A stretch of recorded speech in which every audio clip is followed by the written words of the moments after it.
तो आप सभी का स्टार्ट साइंस क्लास में तहे दिल से स्वागत है। तो आज हम जानने वाले हैं सोशल साइंस में लेनिन जी के बारे में, और ये आपको बहुत क्लास 10 के लिए बहुत ज्यादा वीवीआई क्वेश्चन है। तो देर नहीं करते, वीडियो को आप अंत तक देखिए, बहुत इंटरेस्टिंग है। सबसे आज हम जानेंगे लेनिन, आखिर लेनिन कौन थे। तो सबसे पहली बात क्या है कि लेनिन जो थे बल्शेविक दल के नेता थे, ठीक है ना। इन्होंने लाल सेना का भी गठन किया था। लाल पूछ लेता है ऑब्जेक्टिव कि लाल सेना का गठन किसने किया था, तो लेनिन ने किए थे, ठीक है। अब सबसे पहले बात जानते हैं कि लेनिन जी का जन्म कब हुआ था। 22 अप्रैल को हुआ था। लेनिन जी पैदा कब हुए थे, 22 अप्रैल 1870 में। कहा जी, तो रूस में। कहा, रूस में हुए थे। फिर है क्या, बल्शेविक दल के जो ये नेता तो थे, ये बल्शेविक दल के लिए इन्होंने कार्यक्रम एक स्थापित किया जिसका नाम था अप्रैल थीसिस। क्या जी, अप्रैल थीसिस।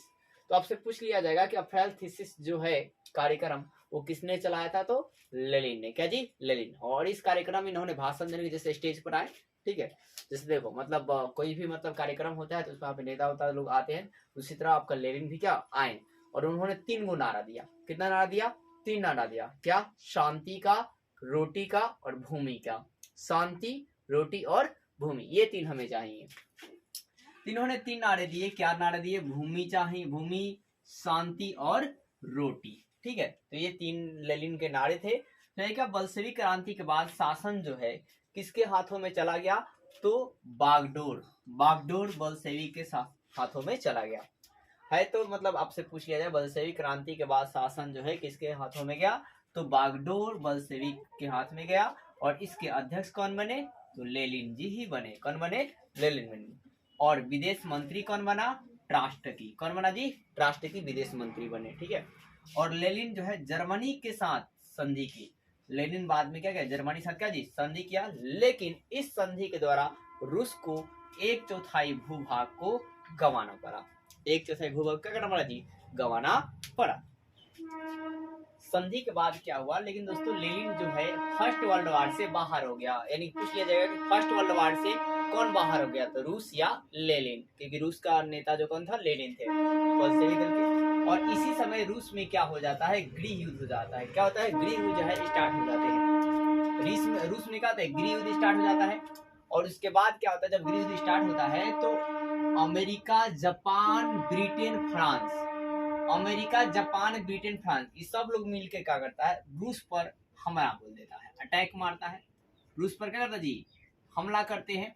फिर भी लेकिन रूस भाई साहब ताकतवर चीज है, ठीक है। इन्होंने इन सभी विरोधियों का ये लेनिन क्या करता है जी, सामना करता है, ठीक है। रूस सामना करता है और फिर एक लाल सेना का गठन करता है। क्या बनाते हैं, लाल सेना का गठन करते हैं ट्रास्टकी के नेतृत्व में, मतलब ट्रास्टकी सरकार के नेतृत्व में। तो पूछ लिया जाता है आपको कि लाल सेना का गठन किसने किया था, तो लेनिन ने किया था। किसने जी, लेनिन ने। और चेका नामक पुलिस संगठन में कौन बनाया था, तो लेनिन ने बनाया था। तो आपने क्या देखा कि देखिए जब संधि होती है तो लेनिन जो है फर्स्ट वर्ल्ड वॉर से बाहर आ जाता है, यानी कि रूस बाहर हो जाता है। लेकिन क्या होता है कि आपका गृह युद्ध हो जाते हैं, ठीक है। और गृह युद्ध होता है तो America, Japan, Britain, France, America, Japan, Britain, France रूस पर आक्रमण मार करते हैं। तो लेनिन क्या करता है, इसका सामना करता है। और उसके बाद फिर उन्होंने एक लाल सेना गठन करते हैं ट्रांस्टकी सरकार के नेतृत्व में। फिर इसके बाद क्या होता है कि आंतरिक विद्रोह को दबाने के लिए, मतलब जो गृह युद्ध होता है उसको दबाने के लिए चेका नामक पुलिस जो है संगठन बनाए जाते हैं। और ये जो है विद्रोहियों को गिरफ्तार कर लेते हैं। और इस तरह जो है लेनिन का जो आपका मतलब है, जो आपका विद्रोह को दबाने के लिए सफल हो जाते हैं, ठीक है। लेनिन जी जाते हैं और आखिरकार 1918 में विश्व का पहला समाजवादी शासन स्थापित करने वाला देश होता है। तो विश्व का पहला समाजवादी शासन स्थापित करने वाला देश कौन होता है, तो रूस होता है। वो कौन भाई साहब कब करता है, तो 1918 में। और नया संविधान इन्होंने बनाया गया यहाँ का जी, नया संविधान भी बनाया गया कब, तो 1918 में। और रूस का जो नाम है वो सोवियत समाजवादी गणराज्यों का समूह रखा जाता है। क्या रखा है, सोवियत समाजवादी गणराज्यों का समूह रखा जाता है। इसका शॉर्ट नाम यूएसएसआर रखा जाता है।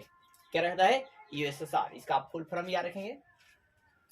फिर लेनिन ने यूएसएसआर के मतलब सोवियत समाजवादी गणराज्यों के समूह के सदस्यों से मिलाकर राष्ट्रीय कांग्रेस का गठन किया। क्या क्या जी, राष्ट्रीय कांग्रेस का गठन किया। और तो पूछ लिया जाता आपसे कि राष्ट्रीय कांग्रेस का जो है अध्यक्ष कौन थे, तो कौन थे। आगे लेनिन जी क्या किए कि लेनिन ने क्या किया कि बल्शेविक दल का जो नाम था वो साम्यवादी दल रख दिया। तो बल्शेविक दल का नाम जो है समाजवादी दल किसने रखा, तो लेनिन रखे थे। और साम्यवादी दल का प्रतीक क्या था? लाल रंग का झंडा पर हंसुए और हथौड़े के संबोधित प्रतीक थे, ठीक है ना। यानी कि रूसी जो झंडे थे कैसे लाल रंग के थे और उस पर चित्र कैसे था? हंसुआ और हथौड़े का था। लेनिन ने मजदूरों के लिए फैक्ट्री स्थापित किए। लेनिन ने क्या किया? मजदूरों के लिए फैक्ट्री स्थापित की थी, बहुत सारी मदद की। लेकिन क्या हुआ कि इन्होंने मतलब किसानों से वसूली करना चालू कर दी, अनाज वसूली करना चालू कर दी। तो किसानों ने इनके विरोध में क्या किया? अपने अनाज को जला दिया। अब जब अनाज को जला दिया तो क्या हुआ कि ऐसी आ गई, पूरे लोग भूखमरी से मरने लगे। तो जब इस लेनिन को मतलब इसका जब देखा कि बहुत लोग भूखमरी से मर रहे हैं और लोग हमारा विरोध करें, तो लेनिन ने अपने नई आर्थिक नीति में सुधार करके नया नीति बनाया, नई आर्थिक नीति, न्यू इकोनॉमिक पॉलिसी बनाया गया, ठीक है। और इसके बाद उन्होंने अनेकों बात बताई। तो लेनिन मजदूरों के लिए फैक्ट्री स्थापित की, परंतु किसानों को वसूली की गई। तो किसानों ने अपना अनाज को जलाना शुरू कर दिया और 1920 से 21 में उत्पादन क्या है बहुत घट गई और भूखमरी भी क्या हो गया? बढ़ गया। तो फिर इस चीज को देखते हुए लेनिन ने अपनी नीति में सुधार कर दिए, ठीक है। और एनईपी का घोषणा किया। एनईपी का घोषणा की 1921 में। एनईपी का मतलब क्या होता है? New economic policy. New economic policy होता है, ठीक है, नई आर्थिक नीति।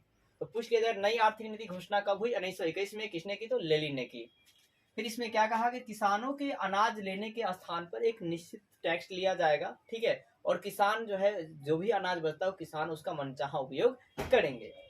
पहली बात, किसान अनाज के स्थान पर निश्चित कर लगाया जाएगा और बचा हुआ अनाज किसान का होगा। किसान उसका मनचाहा जो है जो मन करेगा वो करेगा, एकदम सीमित मात्रा में, ज्यादा टैक्स नहीं लिया जाएगा। जमीन किसान की होगी, व्यवहारिक रूप से जमीन जो है किसान का होगा। 20 से अगर कम किसी कर्मचारी है, उद्योग वाला है, तो उसका प्रति पर्सनल जो है ना उसका व्यक्ति जो है मालिक बन सकता है। तो 20 से कम कर्मचारी वाले उद्योग जो है व्यक्तिगत रूप से चलाने का अधिकार जो है मिल गया। पर्सनली अभी आप अधिक व्यवसाय चला सकते हैं। उद्योगों का विकेंद्रीकरण किया गया। उद्योगों क्या गया? विकेंद्रीकरण मतलब उद्योगों में बहुत ज्यादा बढ़ावा दिए गए और उद्योगों में छूट भी दिया गया। क्या किया गया? छूट भी दिया गया। और विदेशी पूंजीपति को या विदेशी व्यापारी को निश्चित मात्रा में आमंत्रित किया गया। फिर बैंक भी खोले गए। इस न्यू इकोनॉमिक पॉलिसी के अंतर्गत क्या किया गया? बैंक भी खोले गए और ट्रेड यूनियन जो सदस्यता था उसे क्या कर दिया गया? समाप्त कर दिया। ट्रेड यूनियन सदस्यता को समाप्त कर दिया गया। फिर आपका है क्या कि मतलब आखिरी कर आगे चलकर आपका पहले तो आप एक लेनिन का शब्द सुनेंगे। लेनिन ने क्या कहा कि 3 कदम आगे बढ़ना और फिर 1 कदम पीछे हटना फिर 2 कदम आगे बढ़ने के समान है।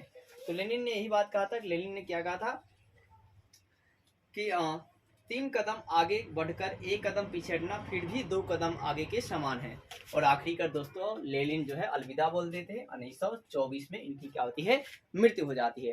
तो लेनिन के बारे में ये आपको जानकारी कैसे लगी कमेंट कर जरूर बताइएगा। और आपको अगर ये वीडियो अच्छा लगता है तो प्लीज वीडियो को लाइक कीजिएगा, सब्सक्राइब कीजिएगा, ज्यादा शेयर कीजिएगा। तो मिलते हैं हम लोग नेक्स्ट वीडियो में नेक्स्ट टॉपिक के साथ।